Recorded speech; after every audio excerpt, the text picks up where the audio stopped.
Ako ay si Kari Arsiaga, tubong La Union, Ilocano ako, pero sa ngayon naninirahan na kami sa Cavite. Dumating ako rito sa China noong 1996. Since then, nagtatrabaho ako rito. Pero nung dumating ako noong 1996, ang katungkulan ko ay warehouse supervisor. Naging manager ako since 2006. So, bali ako ngayon ang may hawak ng 5 warehouses dito sa China ng Mercedes-Benz. Ang naging dahilan ng pagpunta sa ibang bayan ay, alam mo, nung panahon ng 1980, medyo mahirap ang buhay sa probinsya. So, ang mga kaibigan ko ay nagpuntaan sa Middle East. Ako'y nakigaya na rin na pumunta ron. Mula noong 1985, nagtrabaho ako sa Saudi Arabia hanggang 1996.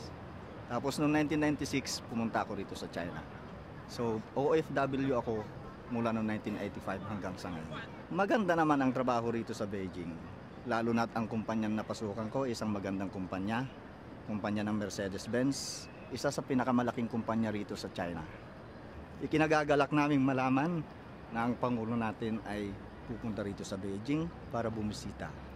At sana sa pagbisita ng Pangulo natin dito sa Beijing, lumawig pa ang sitwasyon, ang koordinasyon ng Beijing, ang China at saka ang Pilipinas. At sana magkaroon ng maraming trabaho dito sa pagpunta ng presidente natin dito sa Beijing. Ang pangigibang bayan ng isang katulad ko, kung sakali na ang pamilya ay may iwanan sa Pilipinas, ay isang mahirap na sitwasyon. Lalo na't kung ang mapupuntahan na bansa ay hindi kasing kagaya ng China na may kaluwagan, may kagandahan ng trabaho.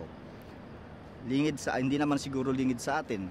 Sa ibang bansa, maraming mga problema ang mga katulad kong OFW. Pero kung ang mapupuntahan ng isang OFW ay katulad ng China, sa palagay ko ipapayo ko mga ibang bayan sila.